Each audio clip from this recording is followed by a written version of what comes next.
It is Wednesday, August 27th, 2025. This is another edition of Baseball Today, presented to you by Mountain Dew. Looking for a refreshing citrusy kick this summer? Go grab yourself a Mountain Dew. That is my man, Trevor Plouffe. I am Chris Rose, producer Dan, and intern Sawyer along for the ride as well. I like that lid you're wearing, my man. Yeah, it's a new JM Essentials lid. I got sent out to me because I was wearing the old hat and the old logo. But we're out with the old, in with the new, Chris. Yeah. What does it mean that I haven't gotten anything yet? Am I still part of the team? Did I get, it was cut down day around the NFL yesterday. So you do your own thing with like the minor league hats. I do my thing with supporting our company. Well, I would support our company if I was sent anything. Who reached out to me? I think it was Sarah. Oh, Sarah. I'm going to have to talk to Sarah. Sarah Bear, send Chris out package, please. Come on, Sarah. Please. Do you have anything in dad bod size? Shop.johnboymedia.com if you're looking for the latest and greatest. If you want to support the company, which we greatly appreciate. Time to tip that cap, Trevor Plouffe, if you don't mind. A little tip of the cap. This one, it was a losing effort last night for the Tigers, but whoa. Talk about a green monster in Sacramento. Bases loaded, 2 down. That's a high fly ball, center field.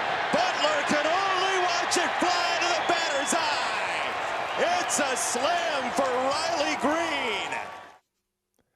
471 feet, the longest in the StatCast era by any Detroit Tiger. Do we know how high it went? It freaking looked like a punt. I mean, that's why they call it the Tiger uppercut right there. That thing he's got that swing that puts the ball in the air. He must have one of the loftiest launch angles in all of baseball. 471? 471. And that's the longest in the StatCast era for a Tiger, huh? Yeah. Let me see here. I had it saved. Hold on one sec. Where did I have this? Somewhere. Had some prodigious power hitters with the Tigers. Yeah. Longest, Jamer Candelario, J.D. Martinez, each had 467 feet. Okay. So, but to me, it wasn't just how far it went. I cannot believe how high that ball was.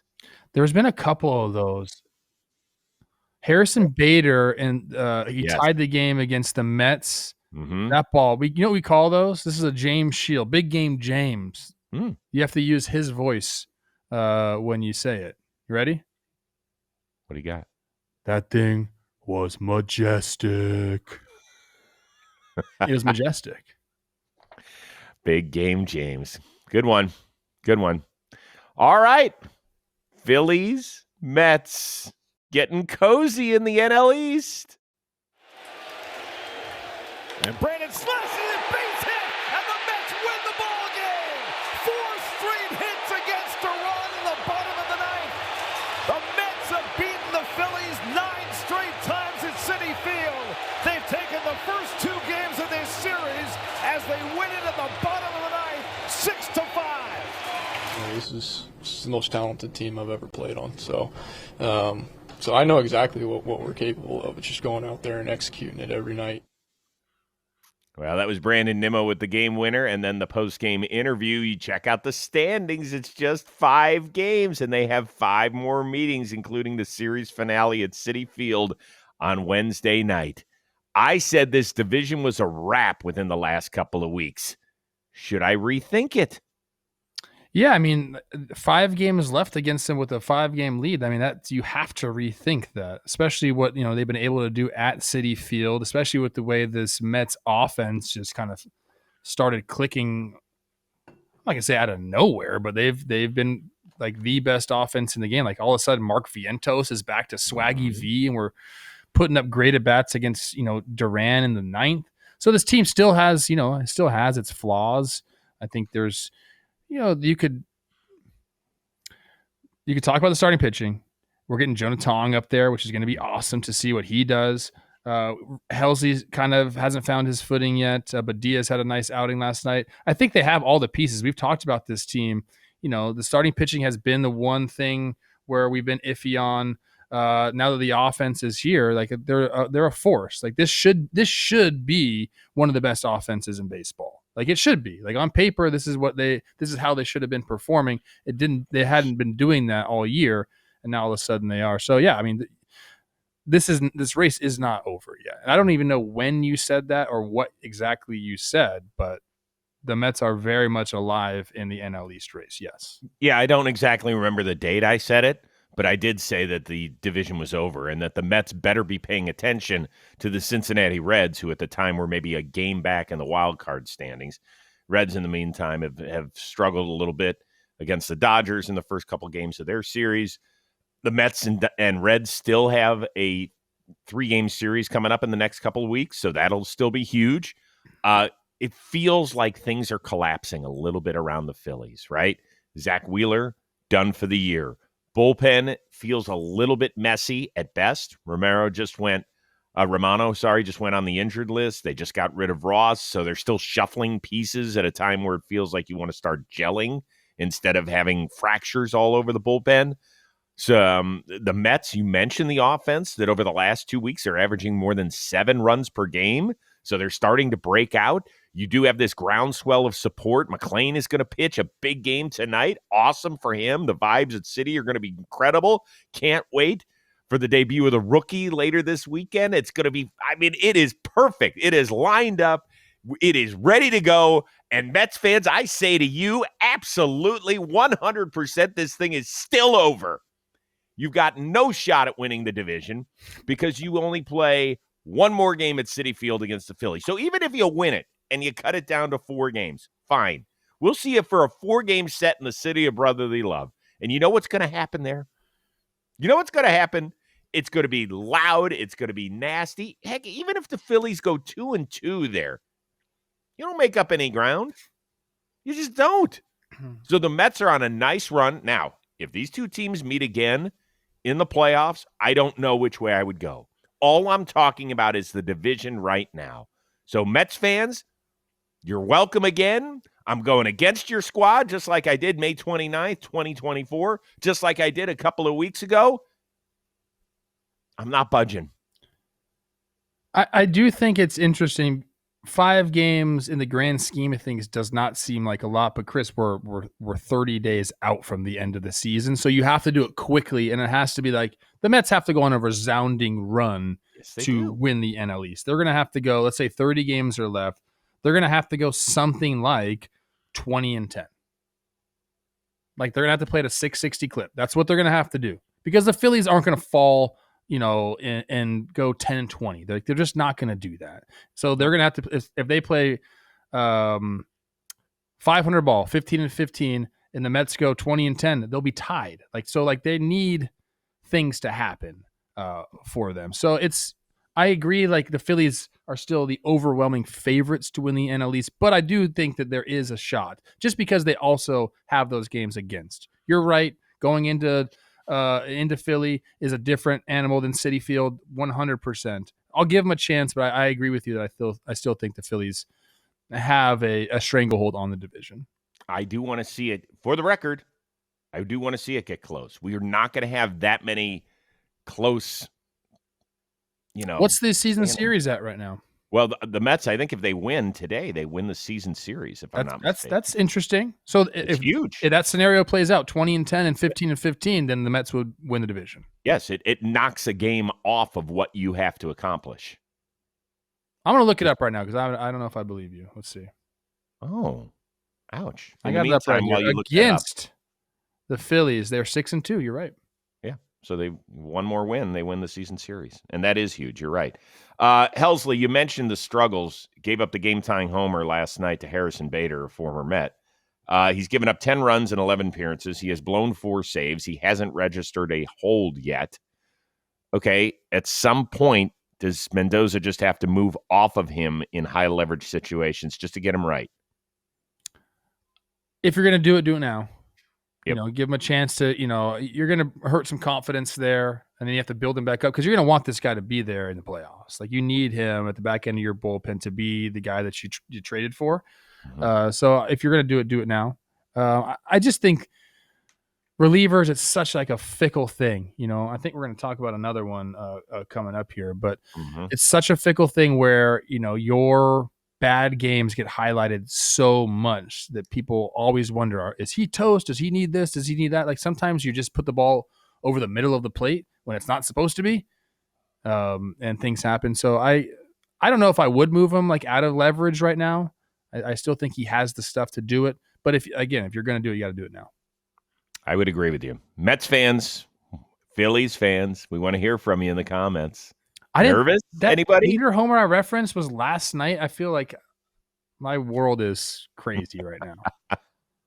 It's what happens. Kids get back to school.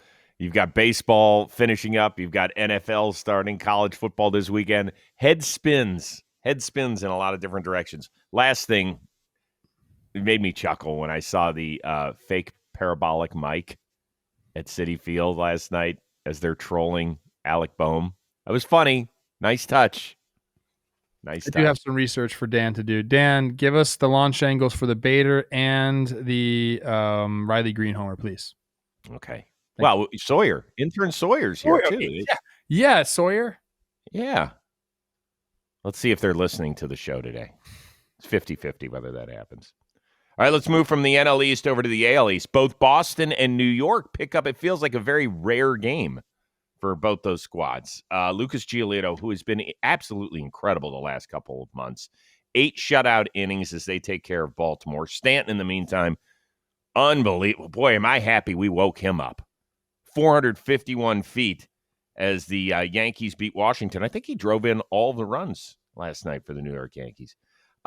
Thanks to a pair of George Springer home runs, who's been incredible this year with an OPS over 900. Toronto actually had a 1-run lead over the fighting Trevor Plouffe, the Minnesota Twins. But then Jeff Hoffman came in to try and get the save. He gave up a game-tying homer, and then this happened. With the go-ahead run at third base. And Walder with a blast. High and deep to right center field. Back it goes to the wall, and that is gone! Matt Walder puts the Twins on top as he homers for the 3rd straight game. It's number 20, and the Bluebirds are out here in Toronto as the Twins surge in front 7-4. 7-5 your final. By the way, you're allowed to smile. There haven't been many smiles this year for you. You're allowed to. Corey Provis is great. He is great. I was just going to say, Matt Wallner, what could be for this guy? Like, he's got real deal potential. 830 OPS right now, 125 OPS plus. He's a swing and miss guy, but like if he puts it all together, it could be like a really prodigious power hitter in baseball. Okay, that's enough about the Twins because we really don't need to talk about them. And Let's Mickey focus on Gasker, the Jays. dog. Let's talk about the Jays. Their pen ERA over the last month is almost 6. What is the panic-ometer? I've just created that thing. What is the panic-ometer on Toronto fans when it comes to their relievers? What it is and what it should be are two different things. So I think it is high panic, just because, we're getting down to the end of the season and everybody wants their bullpen in tip-top shape for right now because you need your bullpen down the stretch run into the playoffs. But I don't think it should be that. I think they have some good relievers down there. Like Hoffman has had some really, really nice stretches this year. And overall, like his season's fine. You can't look at ERA when you're talking about a reliever. You can't because one game could mess that up. Yes. He still has the stuff. Louis Varland, I think that I'm more panicked about him a little bit because I hold him in such a high regard seeing what he's done with the Twins. I don't know what's changed up there in Toronto. He really hasn't like found himself there yet. So look, there's going to be months where you're going to have some either bad luck, some bad placement. You might get some base runners on with soft contact. And then it's the biggest thing for relievers, which Hoffman has been victim to, is homers. Like you just can't give up homers. Like if you limit homers, like you're going to be fine overall and things are going to be good. That's what they have to worry about. So as long as they do that and they find themselves start hitting the peripherals of the strike zone more than the middle of the strike zone, I wouldn't panic as much as maybe Toronto is right now. I think they have guys that can do it. And I guess like now is the time that you'd want to see him turn it around. You mentioned about the homer issue. Hoffman's given up now 12 homers with the 2 last night. That is a lot for a reliever. That's a pretty high number. He's at 7 blown saves, something like that. Yeah, I think so. But this month, so he'd given up earned runs in consecutive outings, and before that, he hadn't given up an earned run the entire month. Now, he did have one outing where he walked 4 or 5 guys against the Dodgers and got pulled, and he ended up getting saved by a different reliever. It feels like it could be messy, whether it's down the stretch or in the playoffs, because remember a couple of years ago when they played Seattle and they ended up losing to them? Both games at home, and they just couldn't get anybody out in the playoffs out of their bullpen. Do you remember that a couple seasons ago? I do. Okay. It feels like it's not that far from happening. And I'm not in the, oh my God, we got to remove Hoffman from the closer's role and put Sir Anthony Dominguez, who's been pretty good. He's given up runs in only 2 of his 10 appearances, I think, as a Blue Jay. He's got high strikeout numbers.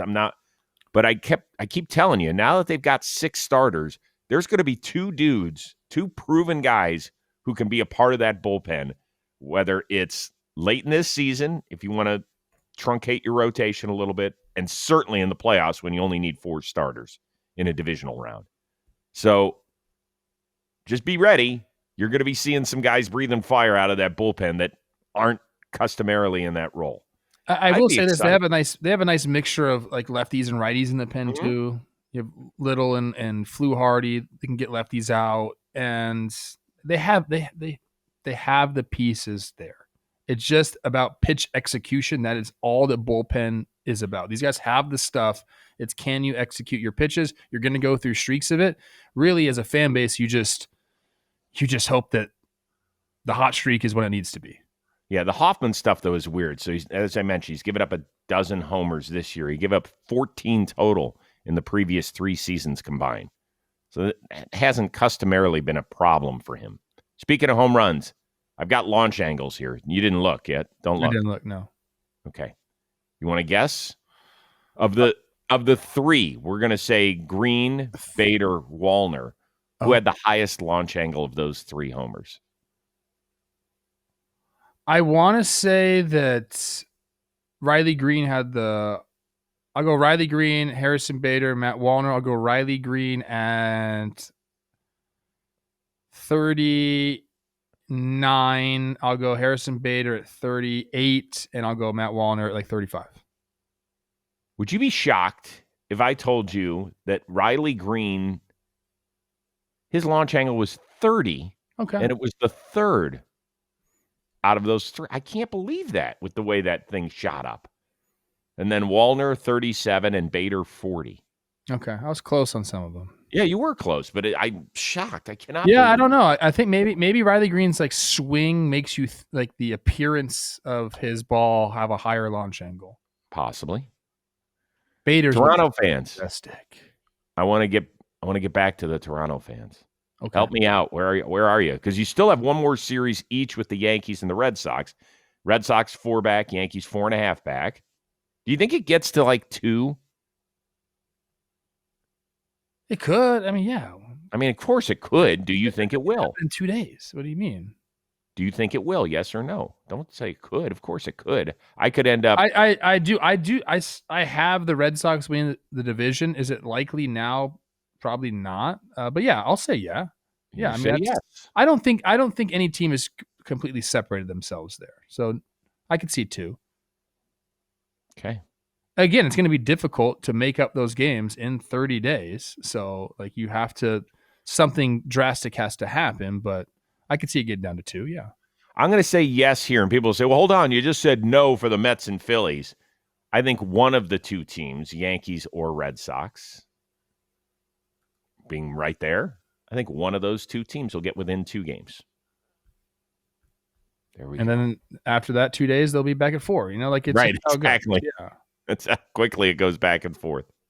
All right, it's time right now for Climbing the Mountain, which is brought to you by Mountain Dew, where we take a look at teams who are climbing up or sliding down the mountain on the trek to the postseason. And we're going to actually head on over to the American League West, where the Texas Rangers, they won last night, but they also lost. So they're 6 games back of Houston in the division, and they're not going to have their Cy Young candidate. Nathan Eovaldi's season sounds like it's over. Rotator cuff strain. That is a problem. In the meantime, the 2 teams ahead of them, Seattle and Houston both lost, although the Astros won by gaining the return of Yordan Alvarez. First time we saw him since the first week of May. He had that horrible hand injury, which really slowed his progress, and he had a couple of missteps in the rehab process, the whole bit. Ended up going 0 for 2 with a pair of walks in their home loss to the Colorado Rockies. My question for you is this: does Yordan's return to the lineup move them up your AL power rankings at all? Of course it does. Yeah. A 959 career OPS guy. I mean, an elite hitter, top 5 hitter in all of baseball coming back moves you up in the power rankings no matter what. And it's not only him that's returning. Like, they're going to get guys back. Like, Isaac Paredes is going to come back at some point in September. I believe Josh Hader's still going to come back. That's going to help also. But Yordan on his own is enough to move him up 100%. He's like a hitting god. He is. His lowest career OPS is 877. Now, this year it hasn't been good. So you've basically got 5 weeks of data with him. So could he turn it on at any point? Yeah. Could it also take him a couple of weeks to kind of get back in the swing of things? Yes, that's accurate too. Just look at his playoff numbers. 944 OPS in the postseason. We're talking about against the best pitching there is in the sport, and he's demolishing it. He's got a dozen homers in 60 playoff games. He is something special. But where would you have them right now? I'm not talking about if they add Paredes and if they add Hader, because we don't know ifs will turn into whens. We just don't. So right now, Yordan is back in the lineup. Do you think they're better than the Tigers? No. Do you think they're better than the Blue Jays? No. Red Sox? No. Mariners? Yes. 100 like best on best. Best on best. Yeah. They're equal. Okay. Equal. The standings would say otherwise. Houston has a 1.5 game lead. Yeah. Yankees? Equal. I think it's Detroit. I think it's Toronto, and then the rest of the teams are equal. I really do. I don't think anybody separated themselves out of the rest of the teams. Boston, Houston, New York, Seattle. I like Boston. Like, I might put them at the top of those teams, those 4 I just mentioned. I might put them at the top, but I think I'm on an island there. I'm not trying to get you, but I want some clarification. If I'd asked you the question last Friday and we thought Yordan was going to return, but we weren't 100% certain when he was going to come back, where would Houston have ranked then? Same spot. They've still been getting the job done, though. Like, they haven't, like, their offense is like figured it out. So they haven't really. I mean, he's going to be a big boost for them. Like, he makes them better, yes, but I don't know what you're trying to say right now. So what I'm trying to say is, with his return, do you think that they're going to end up being better than either Detroit or Toronto?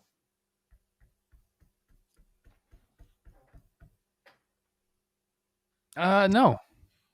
I think he's going to give them a boost, and if I see Yordan go off and just be the guy that we know he can be, and maybe I'll change my mind. But I think Detroit and Toronto have the 2 best. Oh gosh. I don't want to say best rosters because I don't believe that. Best formulas to win, Detroit, Toronto, and then I think it's Boston after that, and then the other teams are all kind of jumbled up. Okay. Then I might go Seattle after Boston. Then I still think, even with the return of Yordan, I think they could have trouble hanging on to that West. For whatever reason, I think that Seattle might get past them. I think what I'm trying to say is the AL is up in the air for me, big time. Yeah. You have do you think the Tigers are just clear-cut best team? No. I thought for a long time, I'll tell you what I'm most worried about with the Tigers, and it won't be the last time I say this, is that they haven't been pressed for months. At least the Blue Jays know that they have had to play good baseball because either the Red Sox or Yankees could chase them down. Houston and Seattle have been embroiled in this battle all year long, and Texas kind of flirted with it as well, although I think that that's a long shot at best. Detroit, it has been their division basically since the beginning of June, is what it's felt like. And so that worries me in terms of being playoff ready. Yeah, it's one of those years where I don't think we have a true clear-cut favorite. In Toronto, I think they have plenty of ways to win games. I like the length of their lineup. I like the defense that they play. You really have the way I think about it, you really have to rank teams like full bore. Like if things are Mhm. all going well, that's how I think about it. Mhm. Well, it's going to be fun I think playoffs. Boston might be the best team. If all things are going well, I think Boston might be the best team. I don't know, man. It's a jumbled mess. And if you say otherwise, you're wrong. I'm hearing you out. Oh, I'm not talking about you. I'm saying this in general. No, I get it. I know who you're talking to. So give us your top 5 power rankings there in the American League. Go ahead, throw them in the comments. I'd love to see that. I'd be curious to see who do you think most people would put? Like if we were to put out a poll, who's your top 5 teams and I who think would most win? people will look at the standings and say, "Oh, hey, Detroit, it's got a freaking half but game lead over the like that's what they'll do." No, I think a lot of our people in our community would give it deeper thought than just looking at standings. I'm not trying to disparage our community. I'm saying that number one, they're going to talk about their team because that's just everyone's inherently biased, except for me because I'm not, and my twins stink. And your Guardians stink all of a sudden. Hey, look at us together. Stinky down here. I just think it is a jumbled mess in the AL. You can call it a weak AL, you can call it a jumbled mess, whatever you want to call it. But I think it'll be fun. That's all I care about. I want fun in October, and I think we're going to get that. Okay. Listen, all season long, we've been doing a ton of stuff on the road, right? You have seen the We Got Ice guys on the move. You've seen Jolly. You have seen Swilly. You saw all of us at All-Star Game. You'll see us all over the place. And so when our young people travel, that means they need a place to stay. And so today's episode of Baseball Today is sponsored by Best Western Hotels and Resorts. Life's a trip. Why not make the most of it? Over 4,000 hotels worldwide, Best Western is there for every detour and every destination, unexpected twist and turn along the way. So whether you're hitting the road, traveling for work, or chasing the next big game, there's a room waiting for you. But a great stay isn't just about rest. It's about what comes next. A great stay doesn't just help you recharge. It sets the tone for the early wake up, the late night arrivals, the last minute change of plans. Best Western gets it. Traveling isn't one size fits all. It's for the planners and the procrastinators, the loyalty point collectors, the I just booked it crowd. So whether you're traveling solo, with your friends, with the entire roster, Best Western has got you covered. Pack your bag, cue up the playlist, hit the road. Life's a trip. Make the most of it at bestwestern.com. Danny Rourke, I owe you one. You know what I'm talking about. Cardinals first baseman Willson Contreras. He's appealing his 6-game suspension for going apeshit the other night in the direction of home plate umpire Derek Thomas. It got ugly, right? They're trying to get him out of here. Ollie Marmol's doing his best. He throws it, hits one of the coaches, Brant Brown, right in the shoulder, the bat, the whole. This thing got ugly. 6 games. Does that feel about right? It's the bat throw that it's the bat throw that gets him right there. I mean, you can argue, and he was like hot, and I think afterwards the quotes was all he said was, I said something I didn't say, and he got real hot after that. But it's the bat throw, so anytime you throw a bat and it hits somebody, yeah, I mean, I feel like it does feel right to me. Like there's really just no place for that. You can put your helmet down. You can throw the high shoes on the field, which he did. You can yell at the umpire, all these things. You're not going to get a suspension. When you throw your equipment like that, that's bad. It's a tough one. It's a tough That's look. tough. Yeah. At first I thought he hit Marmol, but that was not Marmol. That was somebody else. No, it was Brant Brown, Okay. one of the coaches. Yeah, we can't. And actually, usually most times when you have an appeal, your suspension will go down a game. I'd be okay if it didn't move. I think it's a bad look, and it's a frustrating part of the season for them. It all boiled into that moment. Really, that's tough. That's I don't want to say that's like going to be the end scene for Cardinals fans, but shoot, dude. I mean, they're out of playoff contention. They're out of everything.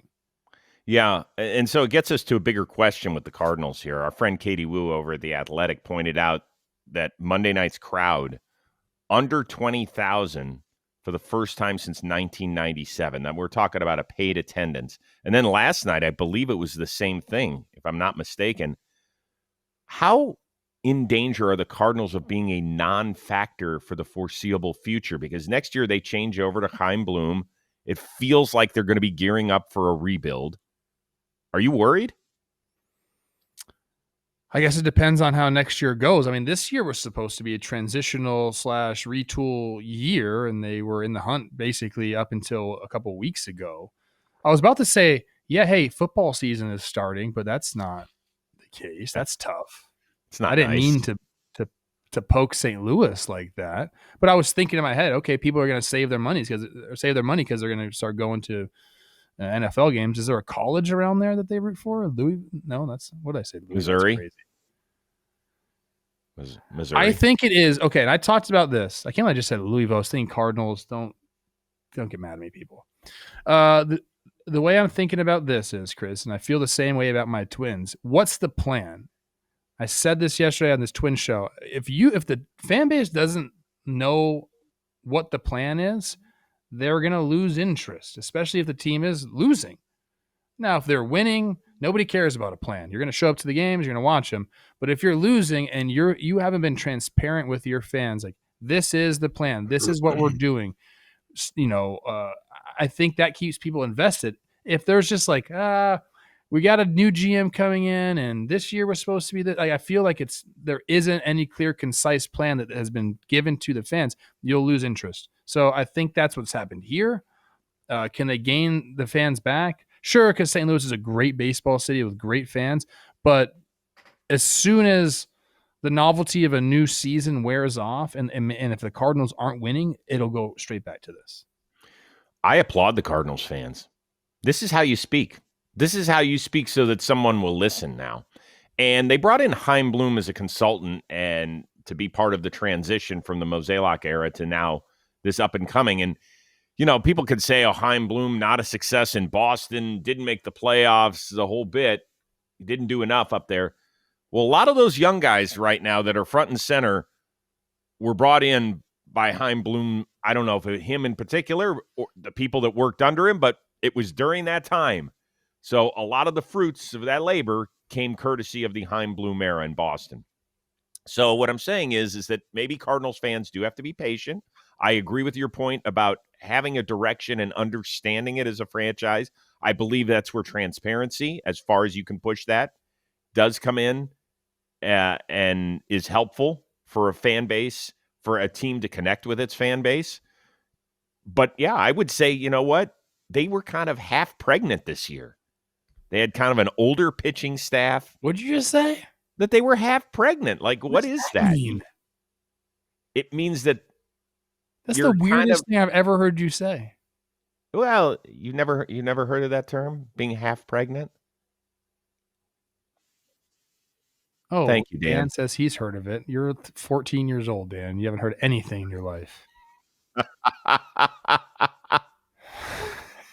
Like it's a misnomer. It's not reality. There is no such thing as half pregnant. So I think that they were trying to convince themselves that they were a contender while really not being a contender. There's that scene in Knocked Up where I think she says, "I'm pregnant," and he goes, "With emotion?" It's so good. So I think that they need to take a step back. I think they might have to scrap. I think that I haven't looked at what tradable pieces they have in the offseason, but we'll try and figure that one out. Do they really? I mean, I don't know. That's the thing. It just, they kind of feel like they're wallowing in mediocrity at best. And that is a bad way to go. It's a tough way to go.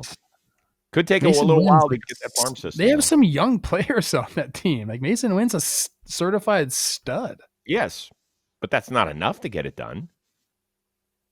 Okay, No. There's other guys, but okay. Okay, we'll see. Before we get out of here, don't know if you heard, Travis and Tay-Tay getting hitched. Yeah. It was not only the talk of the world, but it seeped into the baseball circles, like Craig Counsell's pregame discussion.